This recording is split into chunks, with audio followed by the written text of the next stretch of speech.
Bismillahirrahmanirrahim. Assalamualaikum warahmatullahi wabarakatuh. Pada materi 13, kita akan membahas tentang prinsip atau dasar ya dari kerangka kerja COVID-5. Jadi perlu diketahui bahwa COVID-5 ini adalah produk best practice ya terkait standarisasi tata kelola teknologi informasi. Sebelum kita membahas terkait seperti apa sih COVID itu, kita review sedikit ya tentang problematik di dalam tata kelola teknologi informasi. Jadi harapan idealnya tata kelola teknologi informasi itu harapannya mendapatkan dukungan dari stakeholder. Artinya stakeholder itu juga paham gitu ya, maksudnya juga menyadari pentingnya tata kelola teknologi informasi. Kemudian pada sisi anggaran itu juga bisa memberikan dampak yang atau kontribusi yang bagus ya.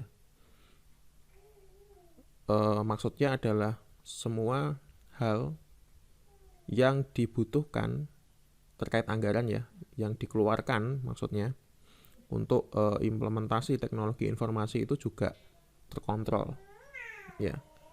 Kemudian on schedule ya, maksudnya adalah kegiatan-kegiatan atau project memiliki timing yang jelas, penyelesaiannya juga tepat. Kemudian kegiatan atau aktivitas dari organisasi juga efisien, artinya sesuai dengan resource yang dimiliki dan efektif. Target-target yang diinginkan juga bisa tercapai. Intinya tidak ada aktivitas yang percuma ya, produktivitasnya tinggi. Kemudian security terkait kerahasiaan, kelengkapan, dan ketersediaan informasi juga bisa terjamin. Itu harapan-harapan ideal dari mengapa sih di dalam organisasi perlu ada tata kelola TI. Kemudian pada perjalanannya ya, perkembangan dari awal mulai munculnya kesadaran terkait tata kelola TI itu memiliki beberapa masalah, karena awal-awalnya TI itu dianggap terlalu kompleks ya di sisi teknikalitasnya. Artinya persoalan-persoalan itu dianggap banyak muncul itu ya hanya persoalan teknis ya. Artinya dari sudut pandang organisasi itu dianggap hanya menjadi beban ya di level operasional teknis, sehingga hal tersebut tidak terlalu diperhatikan, atau pimpinan puncak top level itu juga tidak menyadari ya bahwa strategic partner dari hubungan antara teknologi informasi dengan top level itu kan kita sebut dengan strategic partner ya, tanpa menyadari bahwa strategic partner itu penting ya. Kita sudah membahas itu ya di materi-materi sebelumnya ya. Jadi TI itu awalnya hanya dilihat sebagai tools ya, atau service provider saja, belum dianggap sebagai strategic partner, sehingga kan karena kepentingannya itu hanya level teknis ya, hal yang tidak penting. Padahal di sisi lain juga TI itu kan kompleks, maka dianggap beban ya, mahal. Kemudian infrastrukturnya juga yang dibutuhkan banyak.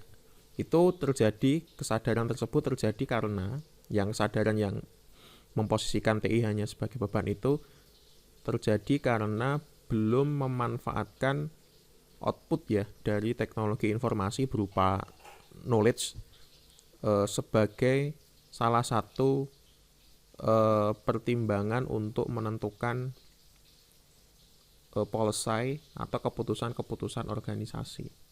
Artinya belum mengajak atau memposisikan TI sebagai strategic partner. Nah, karena anggapan yang awalnya ya yang belum menyadari pentingnya tata kelola teknologi informasi sehingga memposisikan TI sebagai strategic partner, itu dampaknya sangat negatif ya. Pertama, karena tidak terlalu aware dengan tata kelola, maka bisa terjadi kerugian finansial. Ini logik ya. Ini logik saja. Menganggarkan teknologi informasi kan sama dengan mengadakan infrastruktur TI yang kita kenal sangat kompleks ya. Kalau tidak diimbangi dengan fungsi yang bagus, maksudnya pemanfaatan dari resource TI yang ada dengan baik, dengan tepat, ya rugi. Ya, ngapain beli perangkat yang mahal-mahal, tetapi organisasi tidak bisa memanfaatkan. Pertama, dari sisi aset keuangan pasti ada kerugian. Ya. Yang kedua, brand atau reputasi pasti akan turun. Kemudian banyak pekerjaan-pekerjaan yang tidak efektif, artinya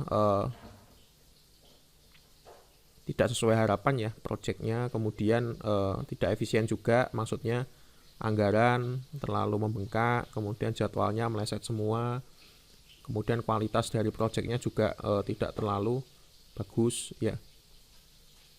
Kemudian kualitas luaran sistem TI buruk. Maksudnya adalah kita kan tahu ya bahwa tata kelola teknologi informasi itu pasti secara sederhana outputnya adalah informasi yang bermanfaat bagi organisasi, sehingga bisa mendukung proses yang terjadi di dalam sebuah organisasi. Nah, kalau keputusan-keputusannya itu tidak didukung dengan informasi yang berkualitas gara-gara rentetan tadi ya, karena tidak diurusi, tidak aware, yang penting ada. Nah itu berarti kan target yang seharusnya bisa dicapai dengan bantuan atau support teknologi informasi menjadi terhambat ya. Disitulah bisa kita sebut penurunan efektivitas, kebermanfaatan dari TI-nya itu berkurang. Kemudian buruknya kualitas dukungan yang ditandai oleh sistem yang belum terintegrasi. Nah, gara-gara kekurang sadaran atau kurang aware organisasi terkait teknologi informasi, jangan bermimpi kalau teknologi informasinya itu nantinya akan terintegrasi ya. Pasti mereka memiliki kepentingan atau prinsip sendiri-sendiri di tiap unit atau di tiap bagian ya. Mereka sudah paham sih bahwa teknologi informasi itu misalnya dari sisi teknis ya mempercepat pekerjaan lah minimal. Tetapi kan yang dicita-citakan di dalam teknologi tata kelola teknologi informasi kan nggak hanya sekedar install atau memiliki TI saja, atau hanya unit-unit tertentu saja yang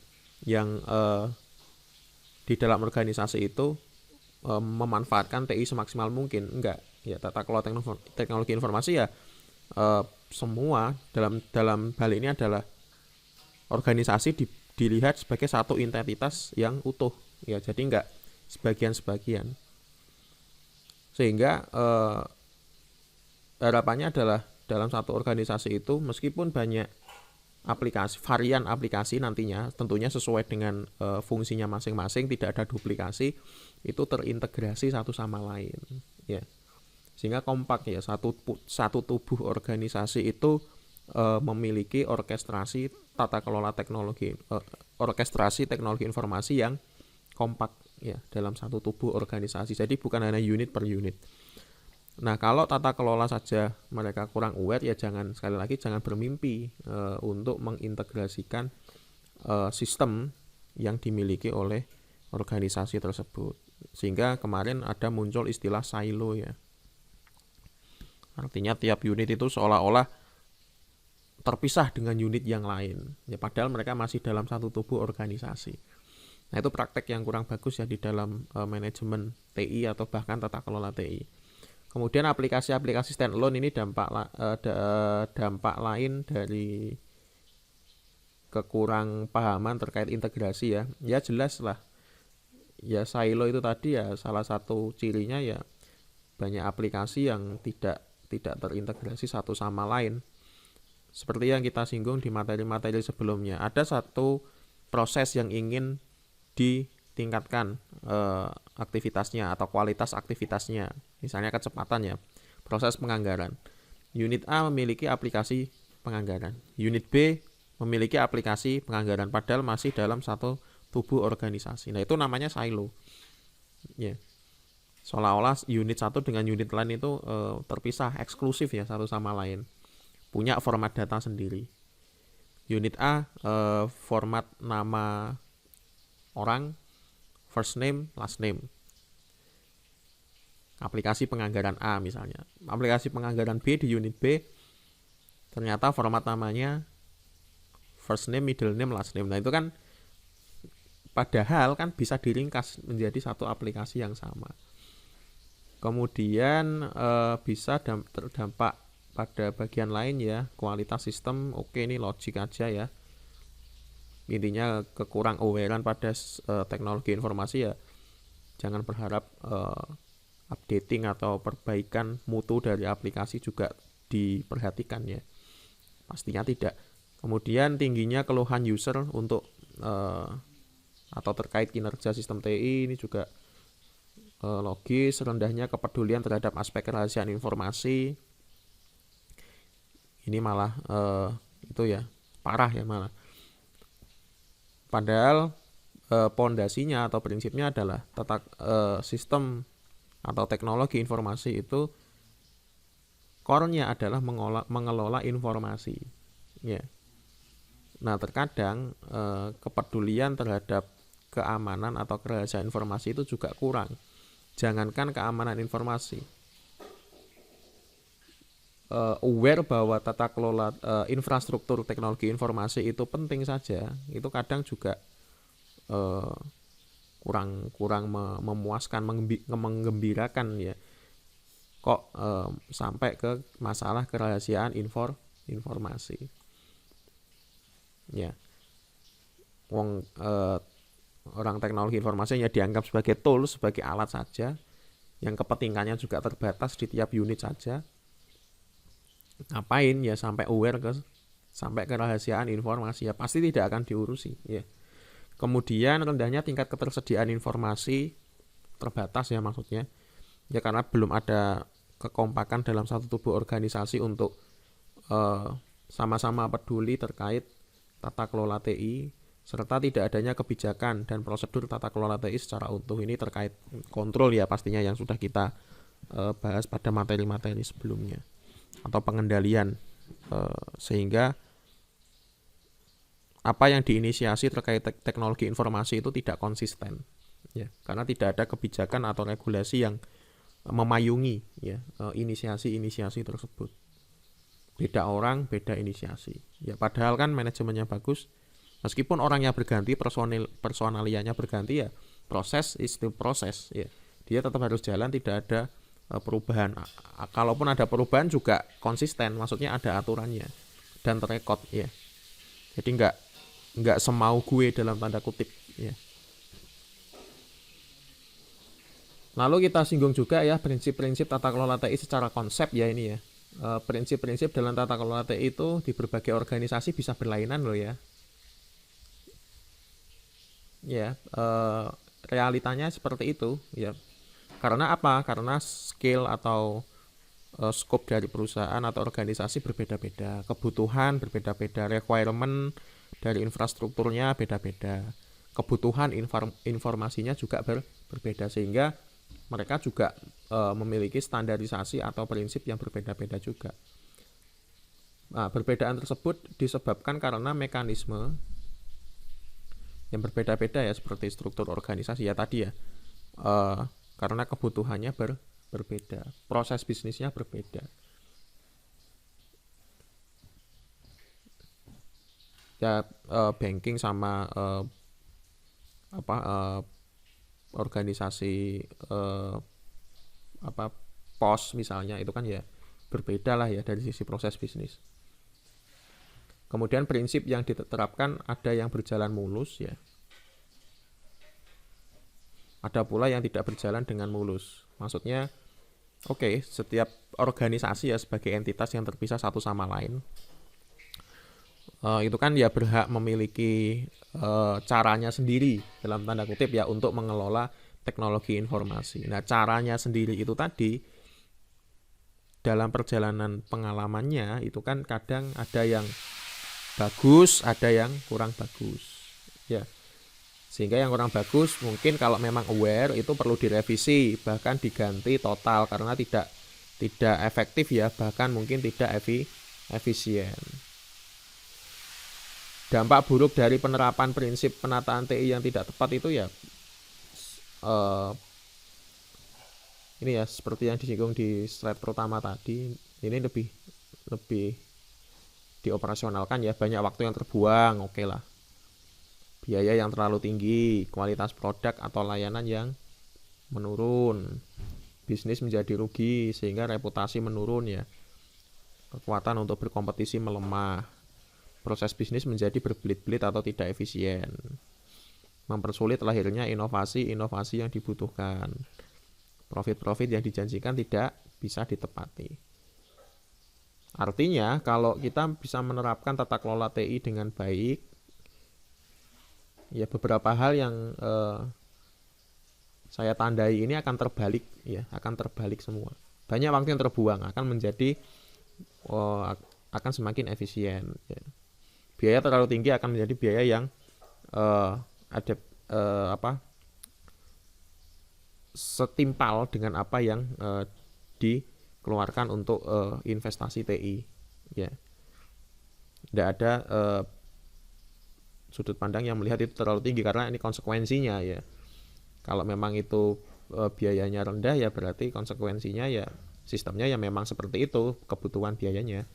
Kemudian kualitas produk atau layanan yang meningkat, pastinya monitoringnya juga akan semakin transparan kan ya. Bisnis menjadi lebih menguntungkan ya, karena ada informasi yang dihasilkan oleh sistem informasi dalam kondisi yang bagus ya informasinya, sehingga strategic plan-nya atau keputusan-keputusan terkait bisnis juga bagus dan seterusnya ya. Intinya dampak buruk ini poinnya adalah kalau diimbangi dengan prinsip tata kelola TI yang baik, prinsip-prinsip yang bagus, maka akan terbalik semua menjadi positif ya. Maka dari itu daripada ya mengulang-ulang dampak buruk dari penggunaan prinsip tata kelola teknologi informasi yang tidak efektif dan kurang efisien ya, dari kan tadi kan setiap organisasi punya pengalaman dan mereka tidak men-share pengalamannya untuk mereka sendiri. Kan siapa tahu di organisasi lain juga melakukan hal yang sama kan, bisa saja kan ya. Tapi secara tidak sadar ya, mereka juga tidak tahu kondisi organisasi lain. Ternyata sama dan caranya juga kurang efisien juga. Ya. Organisasi lain lagi yang C misalnya, tadi A dan B misalnya. Yang C ternyata melakukan prinsip yang sama tanpa mau tahu organisasi A dan B yang pernah gagal dengan prinsip itu diulangi lagi di organisasi C. Organisasi D di beda tempat, di belahan dunia yang lain misalnya, ya di beda negara. Prinsipnya sama ternyata yang dipakai, tapi mereka nggak tahu ya. Organisasi lain pernah memakai prinsip itu nggak tahu dia. Dan pernah gagal juga, organisasi lain itu juga nggak tahu dia pakai aja, ternyata nanti kan bisa diprediksi itu juga praktek yang kurang bagus ya. Nah, daripada mengulang-ulang prinsip yang terbukti kurang bagus, kurang efektif, maka diperlukan prinsip tata kelola TI yang terstandar. Inilah nanti yang melatar belakangi begitu banyaknya varian standarisasi tata kelola teknologi informasi, salah satunya adalah COVID-5. Maksudnya gampangnya, meskipun beda organisasi, kalau standarisasinya tepat atau bagus, ya harapan atau peluang mendapatkan kontribusi positif dari penerapan tata kelola TI juga tinggi sekali ya. Dan nanti kita akan membahas bahwa COVID-5 itu ya sebetulnya historinya adalah sekumpulan dari pengalaman-pengalaman organisasi besar ya yang diseleksi ya terkait implementasi teknologi informasi di organisasinya. Jadi bukan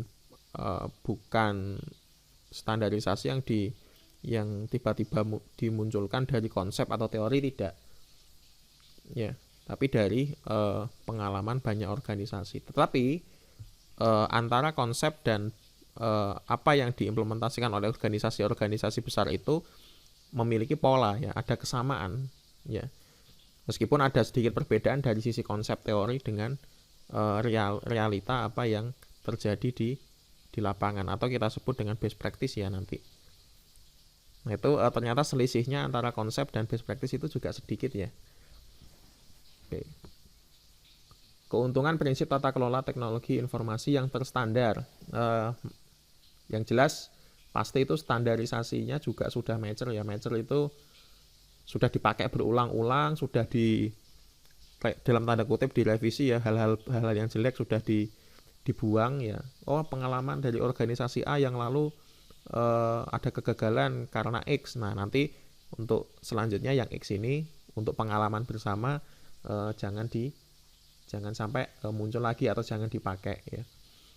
Semakin banyak yang menyatakan berhasil kan berarti kan standar itu reliable ya, valid dan reliable atau mature lah istilah sederhananya. Perusahaan tidak perlu mengandalkan pengalamannya sendiri ya, seperti yang tadi kami contohkan ya. Dia bisa mengandalkan pengalaman dari organisasi lain melalui prinsip-prinsip yang sudah terstandar, implementasi dari prinsip-prinsip yang sudah dalam tanda kutip diamini oleh organisasi-organisasi lain. Ya ini bagus, ini berhasil.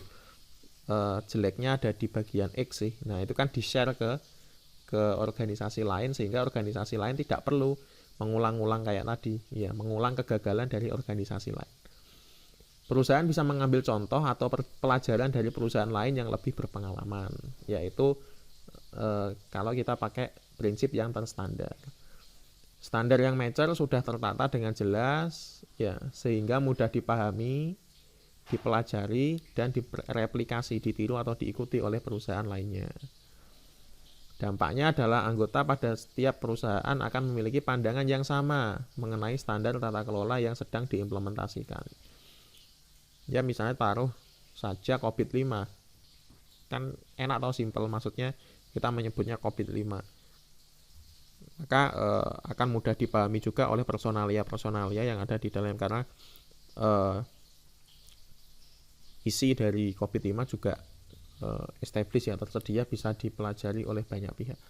Kemudian standar yang mature sudah dikembangkan dalam waktu yang lama ya. Misalnya COVID-5 itu sudah sejak tahun 2000-an ya kalau nggak salah. Bahkan sebelumnya ya, mulai dari COVID versi 1, 2, 5 ya sampai yang terbaru 2019. Standar yang mature sudah dikembangkan dalam waktu yang lama dan melibatkan banyak pihak tentunya ya. Dampaknya adalah standar tersebut adalah pengalaman implementasi nyata ya,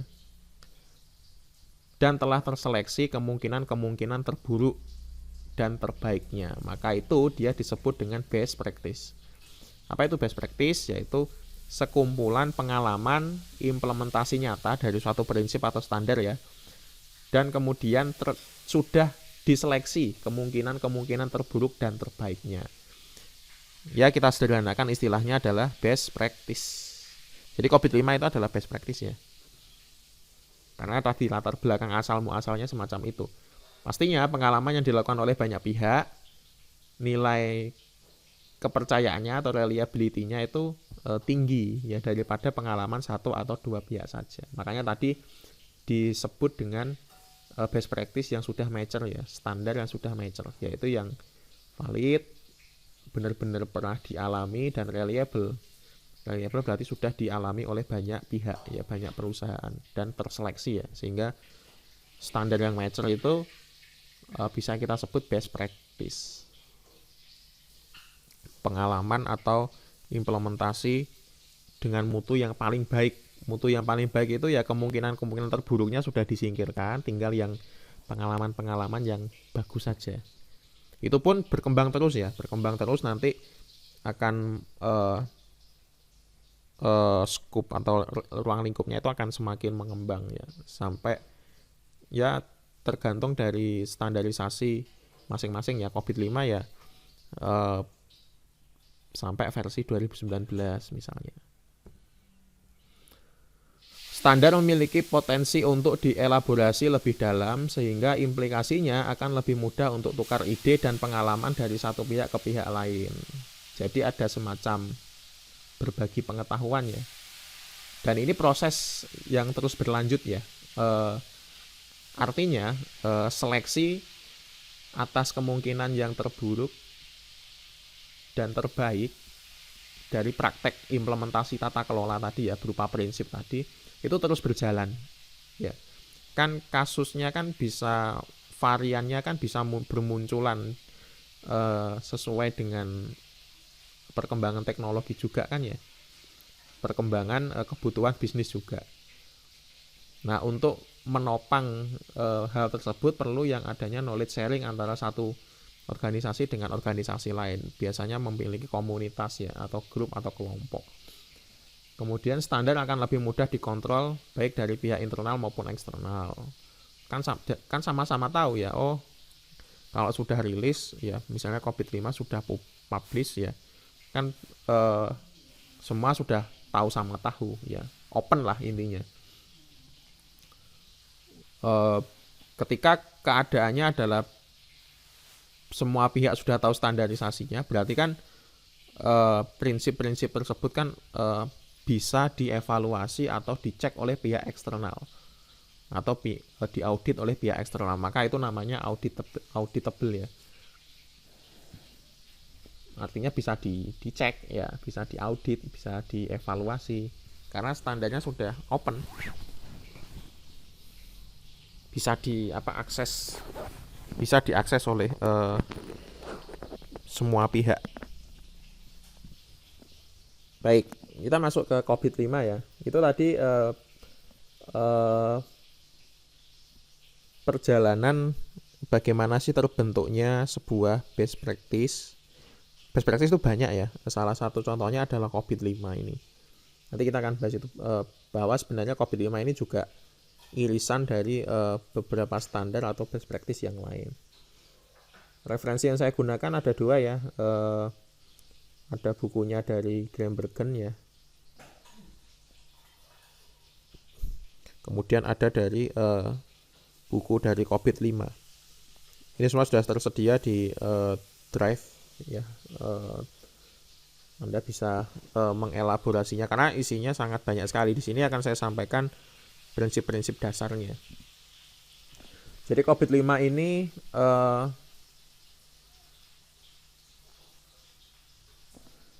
dia awalnya itu adalah sebuah alat yang hanya sebagai instrumen untuk mengevaluasi ya. Awalnya ya, ada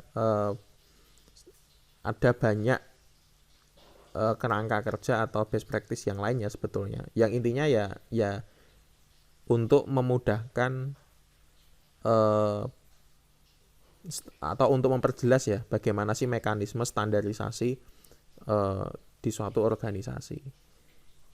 Dan awalnya nanti kita bisa lihat ya, COVID-5 itu awalnya seperti apa sih. Dia hanya sebuah instrumen saja ya, semacam checklist gitu ya. Kemudian berkembang. Nah, COVID-5 ini kerangka kerja untuk tata kelola dan manajemen. Jadi dari sini kita lihat ya, berarti kan awal-awalnya dulu, awal perkembangannya COVID itu pernah skopnya itu hanya manajemen saja. Tetapi di COVID-5 itu sudah memisahkan antara governance strategik ya dengan manajemen dan operasional.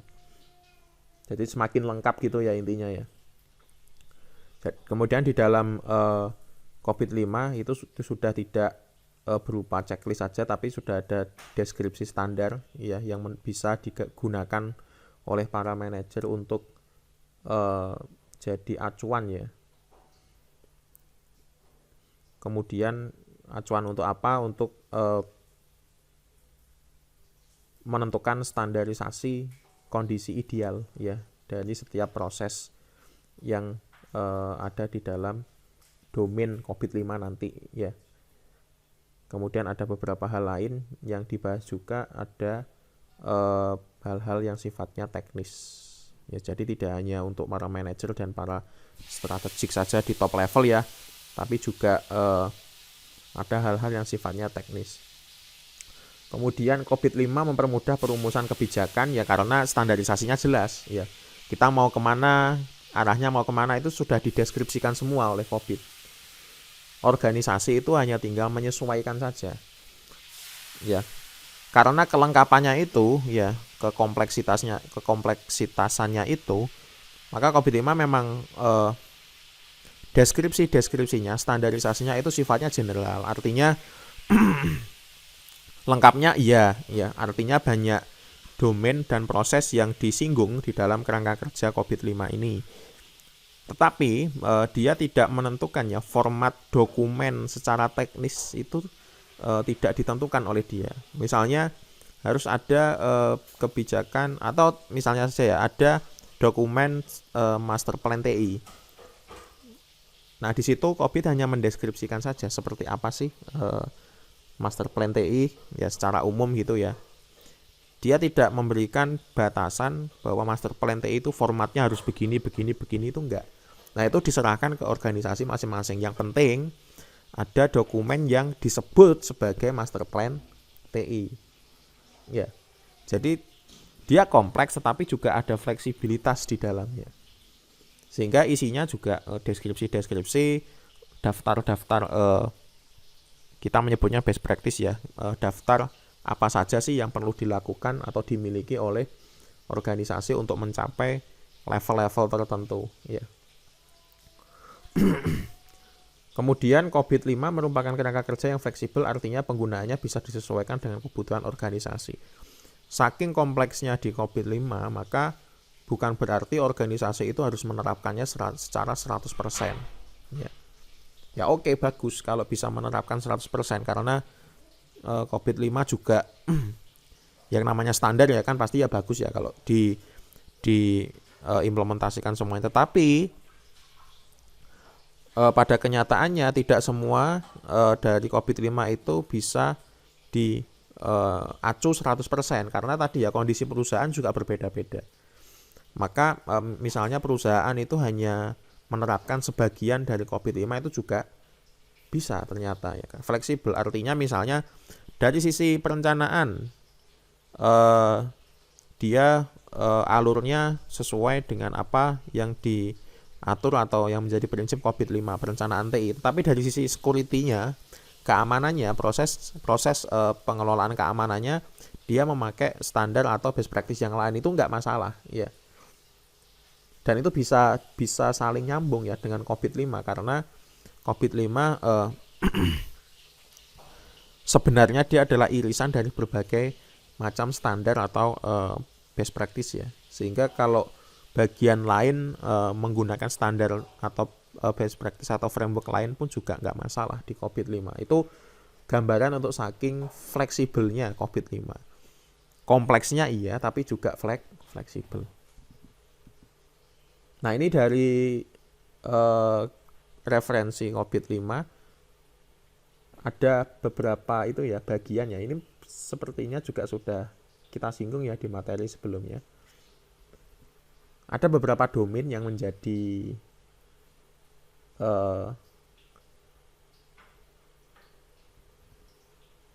fokus dari COVID-5. Pembagian ini sebetulnya untuk mempermudah si pemakai framework ini untuk mempretelinya ya. Jadi dalam satu postur organisasi utuh itu oleh COVID 5 dari kacamata COVID 5 itu dibagi menjadi 5 domain ya, atau 5 atau 5 bagian ya, dipreteli gitu ya. Di dalam tubuh organisasi ada bagian yang sifatnya strategik ya, yaitu EDM ya. Jadi fungsinya dia hanya monitoring saja. Kemudian di sisi manajemen itu ada align, plan, organize. Ini plan gitu aja ya. Planningnya. Dia mengurusi hal-hal yang sifatnya planning ya. Kemudian ada domain implementasi ya, disebut dengan build, acquire, and implement. Kemudian ada domain yang sifatnya teknis ya, maksudnya di dalam manajemen itu ada yang bertugas untuk mengendalikan kegiatan harian ya. Nah itu di dalam COVID dikelompokkan dalam domain deliver, service, and support, DSS ya.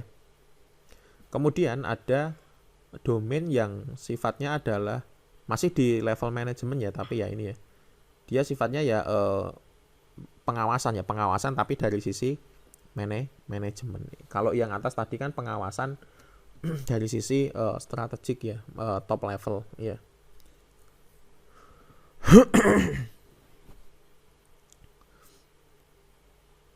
Disebut dengan domain MEA. Nah, setiap domain ini nanti ada proses-proses ya. Ya kita sebut sub ya. Proses-proses yang bisa menjadi acuan.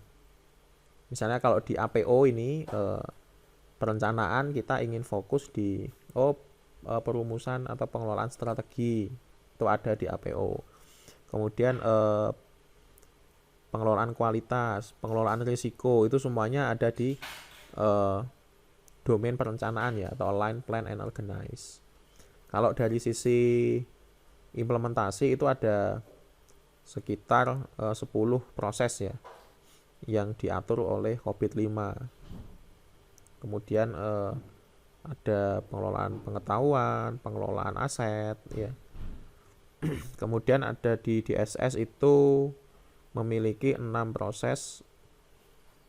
Kemudian di monitor, evaluate, and assess itu ada 3 proses ya. Kalau di EDM ada 5 proses. Jadi seperti ini kerangka kerja COVID itu isinya, atau body of knowledge-nya ya, atau ya kalau kita sebut sebagai sebuah buku ya, daftar isi dari COVID 5 itu semacam ini ya kerangka kerjanya. Ada bab tentang EDM, ada bab tentang APO, ada bab tentang BAI, ada bab tentang DSS, ada bab tentang MEA. Tapi ya jangan disebut bab ya, kita sebut dengan domain. Itu kalau dianalogikan sebagai sebuah buku. Nah, tiap domain itu ada bahasan-bahasan tersendiri ya. Nah, kita sebagai auditor atau evaluator ya, kita harus memilih atau kita harus menyepakati ya kriteria mana yang akan kita assess. Kita akan assess dari sisi APO 01. Ya sudah, kita lihat di situ ya, di APO 01 nanti kita buka, di dalamnya sudah ada penjelasan lengkap ya. Atau APO 02 terkait pengelolaan strateginya, kita ingin cek atau kita ingin assess ya, kita buka bagian APO 02, seperti apa kriteria-kriteria yang harus dimiliki. Oke, itu sebagai gambaran awal dulu ya. Ini perkembangan dari COVID 5 ya, diawali dari COVID 1 tahun 96, COVID 2 dari tahun 92, COVID 3 tahun 2000, COVID 4 2005 2007 ya. Ada COVID 4.0, ada 4.1, kemudian 2012 ada COVID 5 yang kita bahas ini.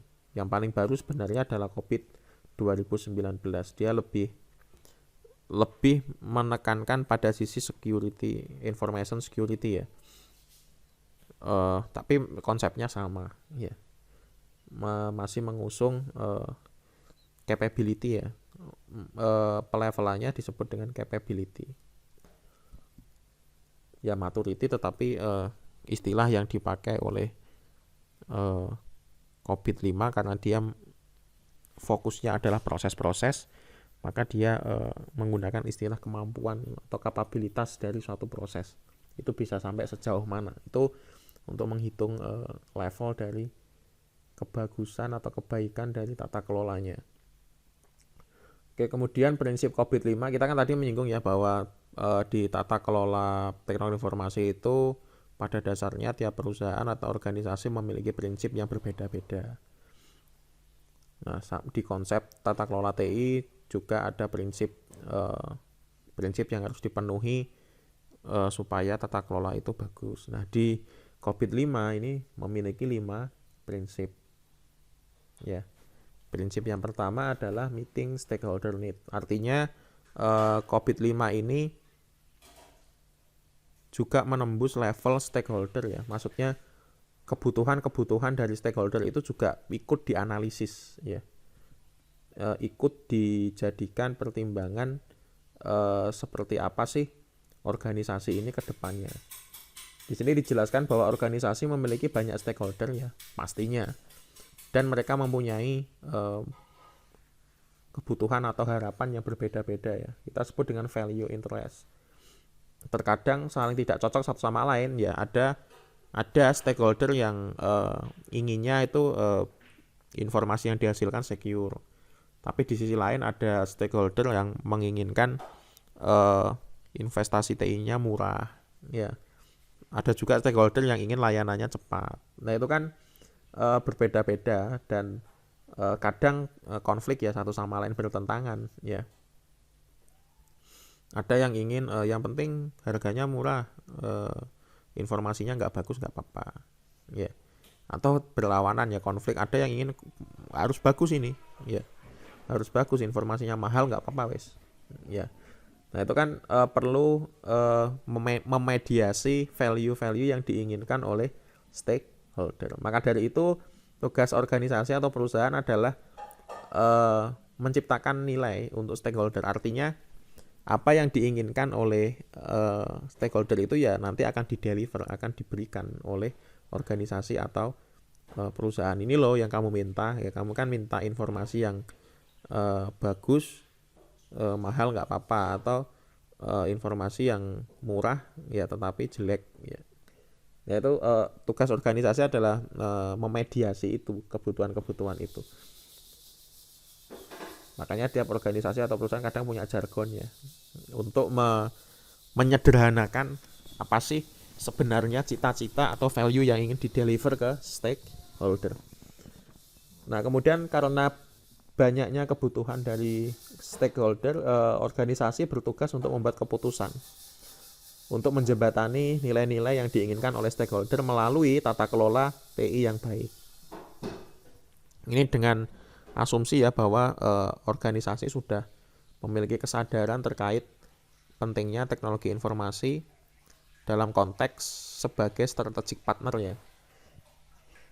Jadi keputusan-keputusan yang harus diambil oleh organisasi itu ya seperti apa sih keuntungannya, seperti apa resikonya. Saat ini saya punya resource atau sumber daya apa untuk bisa mengcover atau mendeliver value. Untungnya apa bagi saya? Yang untung apakah stakeholder saja? Saya sebagai yang creating value apakah juga dapat value juga, kan gitu kan ya pertimbangannya. Kemudian kalau ada risk itu siapa yang menanggung, saya, stakeholder, atau pihak lain ya. Kemudian sumber daya atau resource yang saya miliki seperti apa, kalau apakah bisa mengcover value yang ingin saya ciptakan. Kalau tidak, saya perlu nambah apa. Nah, itu kan yang perlu dipertimbangkan ya oleh organisasi. Ya, ini visualisasinya ya, bahwa kita punya banyak stakeholder, mereka punya value atau harapan ya, atau keinginan. atau kebutuhan, ada yang ingin cost-nya di-reduce, ada yang performance-nya harus di-increase, ya. Ada yang ya hanya pokoknya dia bisa merasa puas ya atau satisfaction.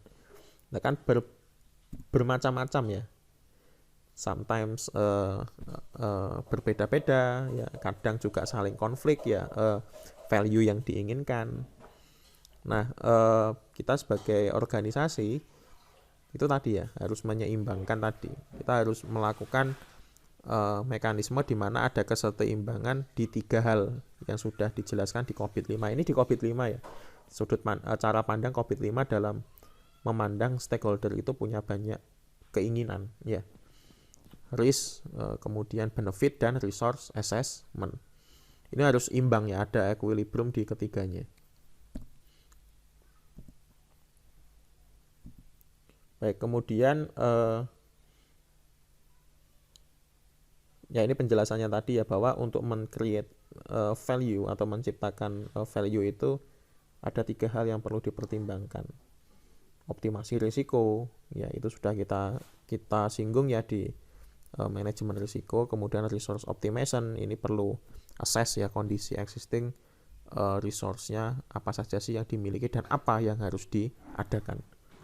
Kemudian benefit ya, siapa yang untung ya, maksudnya adalah keuntungan itu ya kalau bagi stakeholder ya tadi ya, performance, cost, satisfaction. Tapi kalau bagi organisasi sendiri apa? Nah itu perlu dipertimbangkan juga. Oke, kemudian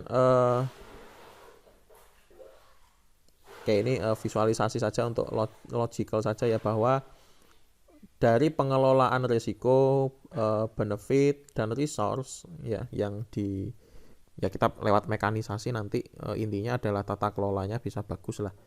Nanti bisa menghasilkan value yang diharapkan oleh stakeholder. Oke, kita langsung saja ya. Nah, di dalam COVID 5 itu ada goal cascade ya. Goal cascade itu bisa dipakai oleh pemakai dari COVID 5 ini untuk memetakan sebenarnya apa saja sih tujuan dari organisasi bisnisnya ya. Kemudian tujuan dari IT-nya apa. Nah, ini yang kita sebut dengan alignment itu ya. Jadi di sini ada mekanisme alignment. Cuman ceritanya nggak ujuk-ujuk alignment gini ya. COVID ngasih juga panduan bahwa sebetulnya alignment itu didasari oleh kebutuhan dari stakeholder. Ya. Setelah kita tahu gambarannya yang tadi ya, bahwa value itu perlu ada mekanisme penyeimbangan antara benefit, risk dan resource. Nanti kita bisa menentukan tujuan organisasi itu seperti apa, atau tujuan bisnis lah ya. Kemudian tujuan TI-nya seperti apa. Nah, ini ya yang menjadi bagian dari strategic alignment di sini. Nah, strategic alignment ini nanti ya perlu didukung oleh proses-proses yang ada di dalam COVID. Ya, jadi ada 37 proses ya. Ada 5 domain, di dalam tiap domain kan ada proses ya tadi ya. Nah, itu apakah ke-37 proses itu harus diimplementasikan? Tidak, seperti yang tadi ya. Karena saking kompleksnya dari COVID ya, kita bisa memilih beberapa bagian saja sesuai dengan kebutuhan. Kebutuhan itu maksudnya ya kebutuhan dari strategic alignment yang kita lakukan. Bisa fokus di APO-nya saja, domain APO. Kita bisa fokus di MEA-nya saja. Atau tiap domain ada, tapi prosesnya hanya sebagian-sebagian. Itu tergantung dari ini yang menentukannya. Strategic alignment-nya lebih fokus atau lebih menekan kemana yang domainnya. Nah, di dalam COVID 5 ada alur atau cara kita sebut dengan goal cascade ya, di mana kebutuhan stakeholder diterjemahkan ke dalam deskripsi tujuan organisasi yang bersifat operasional. Operasional itu nanti ketika sudah sampai ke ini ya, enabler goal ini ya, di dalamnya kan ada 37 proses. Itu ada metriknya. Setiap proses itu seperti yang saya singgung tadi, seperti buku yang dibuka di dalam bab apa, di dalamnya ada subbab apa, ada penjelasannya. Nah, itu bisa untuk mengukur kematangannya ya nanti, atau capability-nya mulai level 0 sampai level 5. Tujuannya ada 3, yaitu enterprise goal, atau kita kalau dalam konsep ini adalah bisnis ya, bisnis goal. Kemudian ada IT related goal, kemudian ada tujuan-tujuan yang sifatnya enabler ya. Artinya kalau ini nggak ada, kalau maaf ya,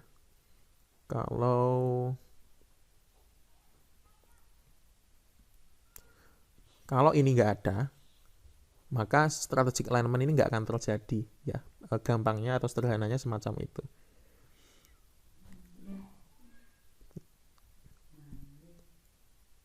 Oke, ini pemetaan terkait enterprise atau bisnis. Bisnis ya, bisnis goal ya kalau di konsep tata kelola ya. Itu dipetakan ke IT related goal. Ya. Misalnya di sini bisnis goalnya adalah terkait pengelolaan risiko bisnis ya. Kemudian di IT related goalnya dari sisi finansial, ini kita bahas di bisnis balance scorecard dan IT balance scorecard ya, yang kemarin sudah kita singgung juga di materi sebelumnya. Ketika dipetakan ternyata yang bersifat primary di bisnis goal yang ketiga ini adalah, salah satunya adalah perlu mengelola yang nomor 4 ini ya. Artinya perlu ada analisis, ada penilaian, ada pengelolaan secara khusus ya, risiko dari IT-nya, dari sisi finansialnya. Kan di bisnis balance scorecard kan sama ya, ada 4 komponen. Di IT balance scorecard juga ada 4 komponen. Salah satunya kan finansial ya. Ini juga ya finansial. Customer, internal, learning, and growth. Di balance scorecard kan seperti itu ya standarnya. Di IT related goal juga sama, ini sebenarnya ke bawah juga masih ada ya. Ini yang saya potong hanya dari sisi finansialnya saja, sebagai contoh saja. Nah, ketika kita sudah menemukan ya IT related goal-nya, salah satunya adalah yang nomor 4, nanti bisa berlanjut ya di materi selanjutnya, detailnya. Di situ apa saja sih yang proses yang perlu kita fokuskan ya, kan ada domain, ada proses ya. Nanti akan kelihatan bahwa kalau IT related goal-nya itu nomor 4, maka yang proses yang perlu kita fokuskan untuk kita jadikan kriteria ada di mana ya. Oke, ini hubungan antara IT goal dan business goal ya. Ini kalau secara konsep ya, kalau di COVID ya tadi enterprise goal dia menyebutnya, dan IT related goal. Intinya bisa saling menopang seperti ini. Nah, teknisnya adalah tadi dipetakan antara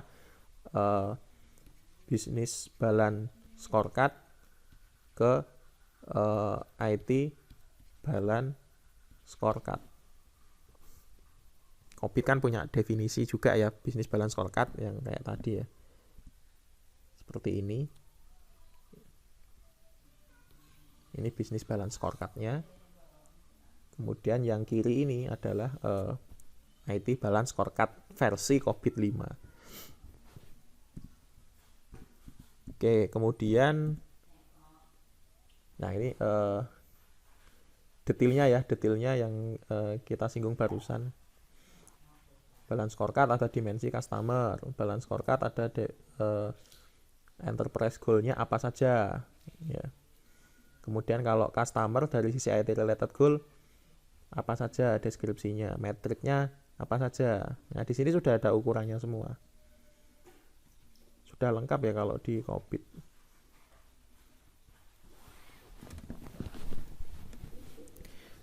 Oke, itu gambaran umum dulu, nanti bisa dieksplor di book chapternya yang COVID dari Isaka ya. Nah, itu prinsip pertama ya, yaitu upaya dari COVID 5 untuk menerjemahkan atau mentranslasi value atau harapan yang diinginkan oleh stakeholder. Prinsip yang kedua adalah covering the enterprise end to end. Artinya di dalam kegiatan tata kelola TI si COBIT ini bisa mendeteksi secara struktur organisasi dari sisi strategik sampai yang teknis. Bahkan pembagian aktivitas itu dia punya mekanisme untuk mendeteksi ya siapa sih yang bertanggung jawab atas suatu aktivitas. Intinya di dalam COBIT 5 itu memberikan standarisasi pembagian job desk ya.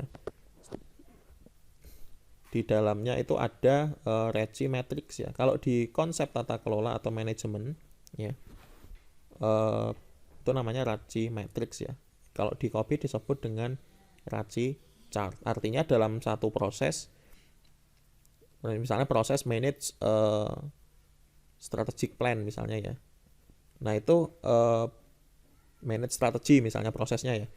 Nah itu akan ada pembagian tugas, siapa sih yang responsible, siapa yang accountable, siapa yang berposisi sebagai consult, siapa yang berposisi sebagai inform. Ya kita tahu ya di dalam suatu eksekusi, suatu aktivitas atau proses itu kan pasti melibatkan lebih dari satu pihak ya. Makanya perlu ada pembagian tugas mulai dari responsible, accountable, consult, dan inform. Nah alurnya kan seperti ini ya. Stakeholder kan dia punya value ya, dia kemudian mendelegasikannya ke dalam manajemen BOD atau manajemen yang tingkat atas ya, atau kita sebut dengan governing body. Kemudian governing body ini mengarahkan pihak manajemen ya, manajemen menengah ya, middle level manajemen. Kemudian middle level manajemen ini akan memberikan instruksi atau arahan kepada pihak bottom level management atau pihak operation. Kemudian ada feedback ya, dari operation ini akan melaporkan ke pihak manajemen ini akan diawasi oleh governing body ini akan memberikan report atau pelaporan kepada stakeholder dan terukur ya. Di sini accountable ini artinya adalah apa yang dilaporkan kepada stakeholder itu juga metriknya jelas. Ini sebenarnya adalah penterjemahan oleh COBIT yang itu ya, yang piramida di dalam organisasi itu ya. Ini kan sebenarnya kan semakin ke bawah kan itu kan ada proses pendelegasian kewenangan ya, atau pemberian tugas.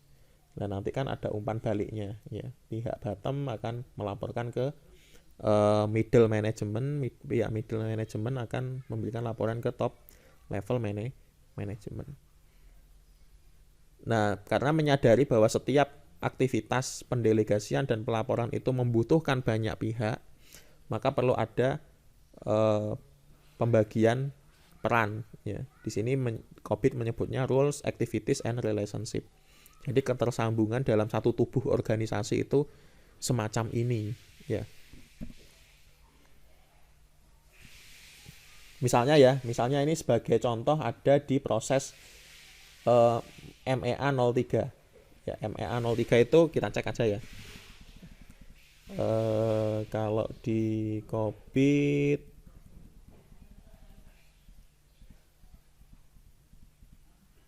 MEA 03 itu ini ya, ada di domain monitor, evaluate, and assess ya. Di sini namanya adalah evaluate and assess compliance with external requirement. Jadi ada aktivitas atau proses yang namanya adalah atau kodenya adalah MEA 03.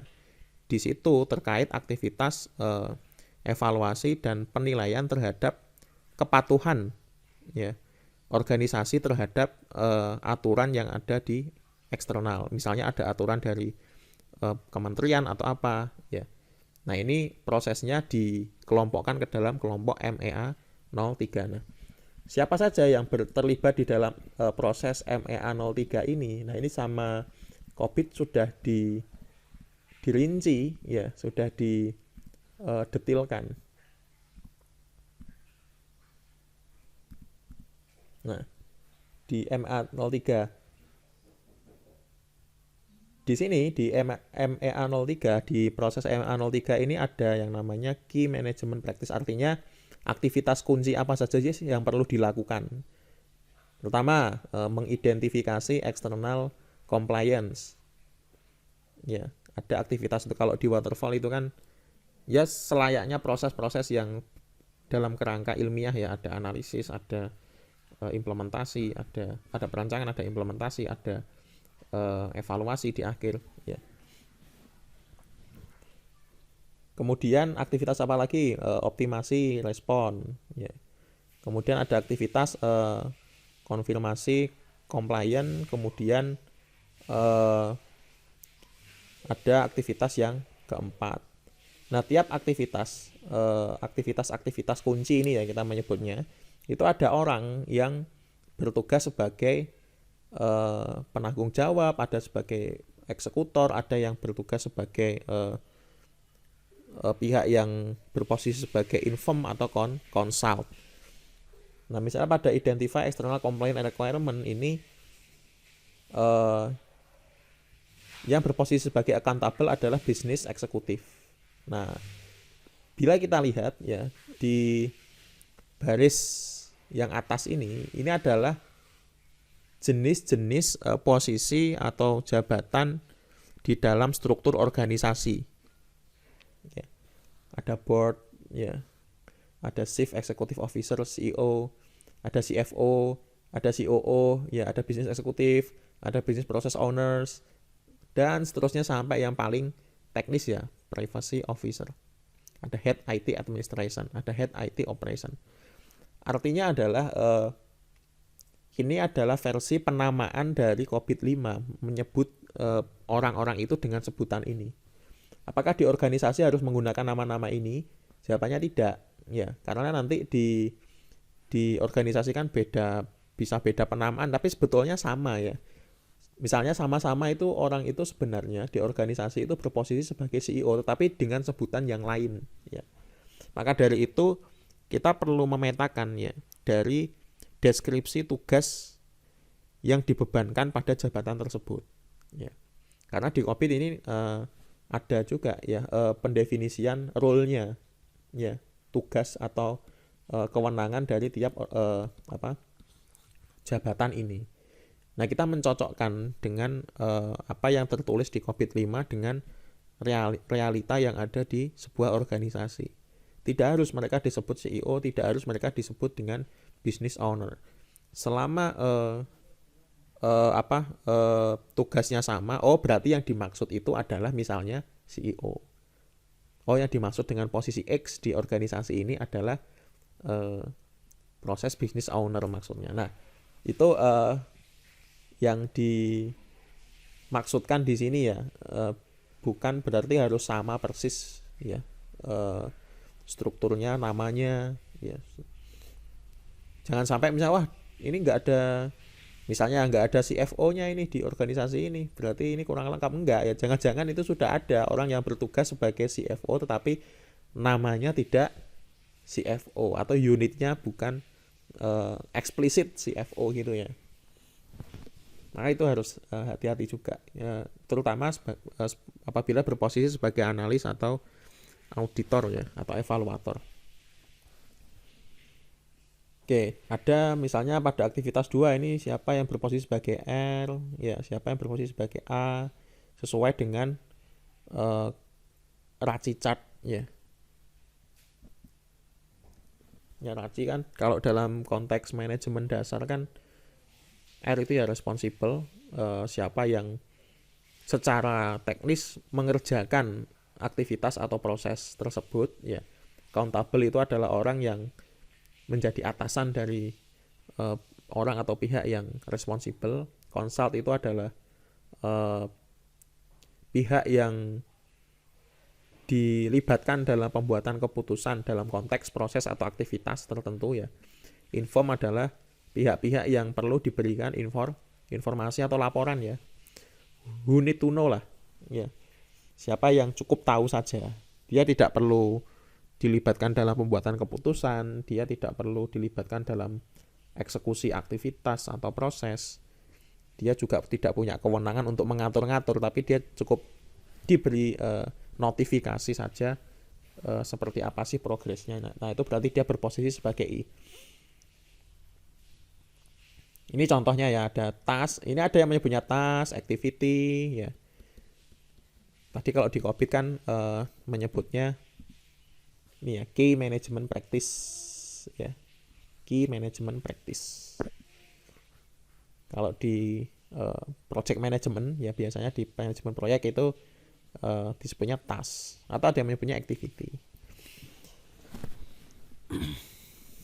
Nah, ini orang-orang atau pihak-pihak yang terlibat di dalam aktivitas ini ya, misalnya ada proses namanya new user account creation misalnya, ya.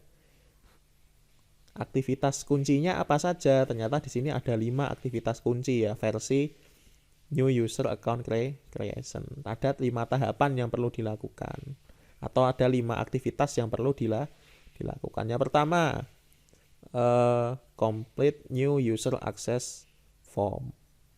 Siapa yang menjadi responsible di sini? Ternyata dia adalah pihak manajer. Akuntabelnya siapa? Pihak manajer juga. Siapa yang perlu diberi informasi atau diberi output informasi? System owner. Aktivitas kedua, review and approve request. Siapa yang bertugas? System owner. Siapa yang mengawasi? System owner. Siapa yang perlu diberi informasi? Service desk. Mungkin informasi itu perlu dioper ke service desk. Notifikasi ya. Siapa yang perlu bisa diajak diajak sebagai pihak yang memberikan pertimbangan apabila ada keperluan untuk memberikan suatu keputusan? Pihak security. Dia juga inform juga. Nah, jadi seperti itu ya. Jadi setiap aktivitas itu ada pembagian tugas. Pembagian tugas kepada siapa? Misalnya ya ada 5 pihak misalnya yang saling berkomunikasi satu sama lain. Nah, ini contohnya kalau di COVID ya, pembagiannya. Board itu ngapain sih tugasnya, CEO ngapain sih, CFO ya, CRO, CIO. Nah, itu tadi yang ada di ini ya, di baris ini ya.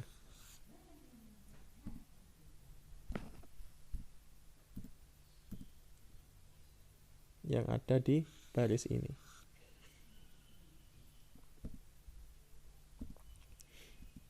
Kayak banyak ya, detail memang.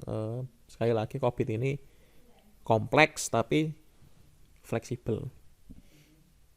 Kemudian prinsip ketiga, applying single integrated framework, ya artinya COVID-5 ini memiliki kesesuaian dengan kerangka kerja jenis lain. Ini sudah saya singgung juga ya tadi ya.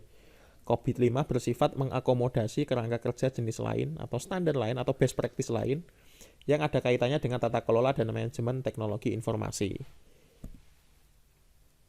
Ya, ada irisan. Ya misalnya TOGAF itu untuk enterprise arsitektur ya. Kemudian ada PRINCE PMBOK ini untuk manajemen proyek biasanya.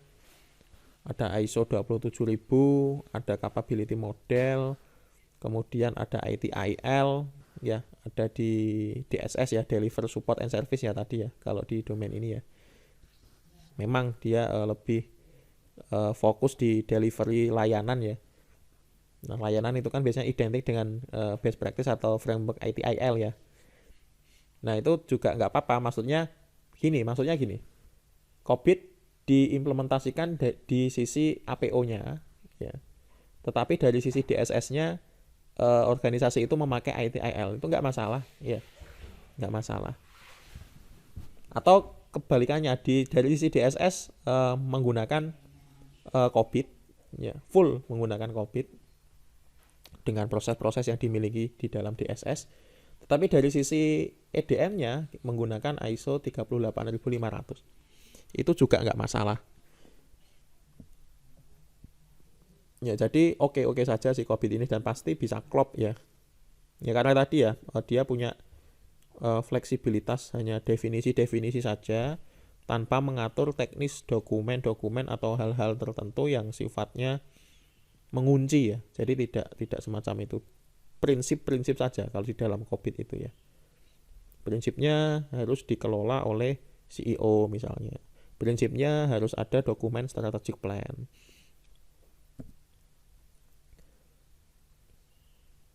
Seperti itu ya misalnya. Kemudian yang keempat, enabling holistic approach. COBIT 5 memiliki beberapa enabler yang saling berinteraksi. Enabler ini adalah berupa struktur, ya, berupa struktur organisasi, proses, dan mekanisme relasional. Hal ini sama dengan konsep yang ada di tata kelola TI ya.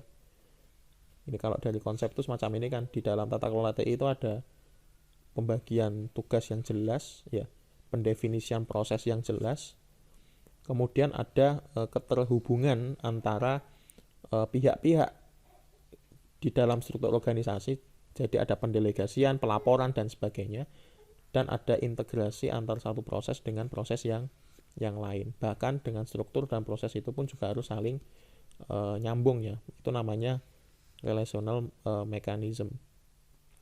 Bahkan dengan pihak eksternal juga harus ada proses yang jelas ya, komunikasi atau hubungan dengan pihak eksternal. Nah, COBIT 5 itu juga mengadopsi ini, tetapi dia lebih detail lagi ya.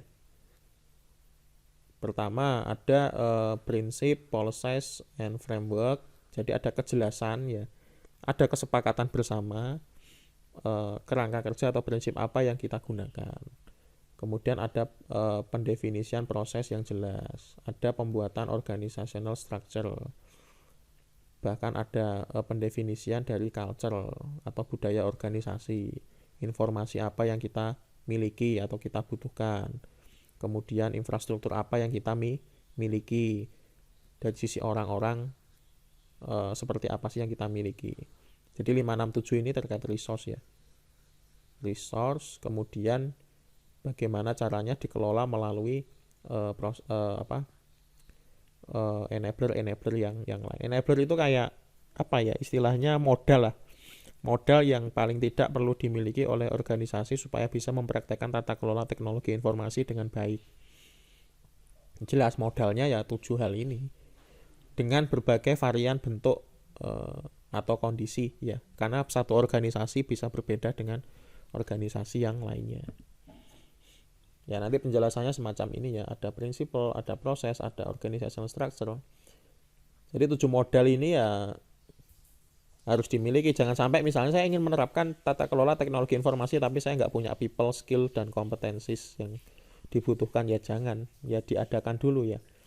Atau proses yang terjadi belum didefinisikan dengan jelas, ya jangan dulu, kita definisikan dulu.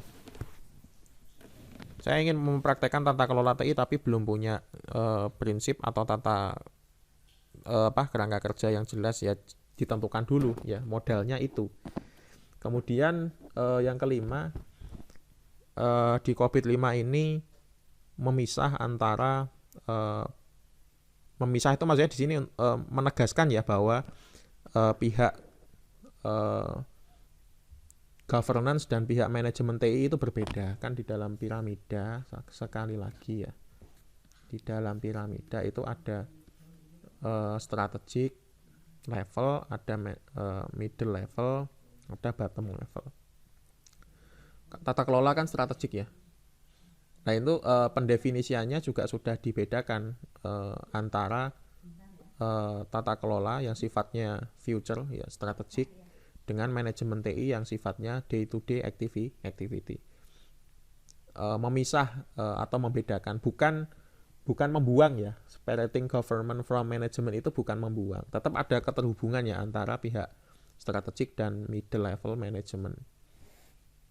Ini hanya untuk mengatur ya bahwa ada pendelegasian yang jelas dari pihak strategik, kemudian ada goal cascade yang jelas bahwa semuanya itu bersumber dari stakeholder yang mengharapkan value tertentu, sehingga peran dari organisasi itu adalah creating a value dan mendeliver ke mereka.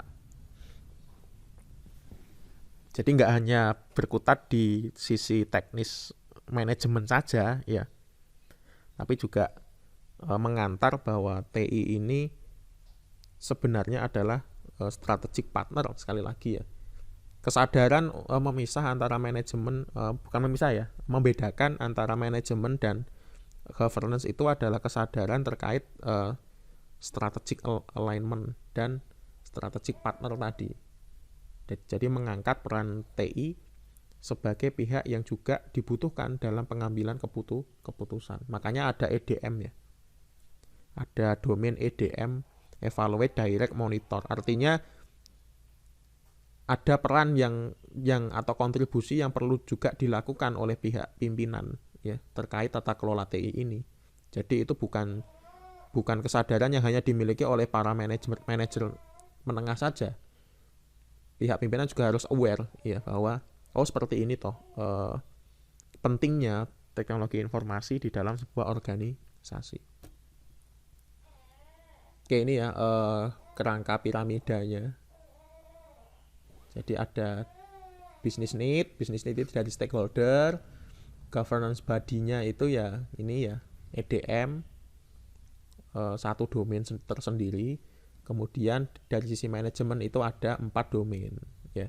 APO, BAI, DSS, dan MEA yang tadi ya di kotak-kotak proses ada 37 proses ya kalau di total semuanya ini ya. Ya kalau di manajemen kan ya standar ya plan, build, run, monitor ya, plan, do, check, act ya. Ditambah dengan monitoring dari pihak strategis ya. Ini piramida organisasi versi COVID. Nah ini di dalamnya tadi yang kita singgung berkali-kali ya, ada jadi yang putih ini, yang kotak putih ini itu pihak governance menyebutnya. Kemudian yang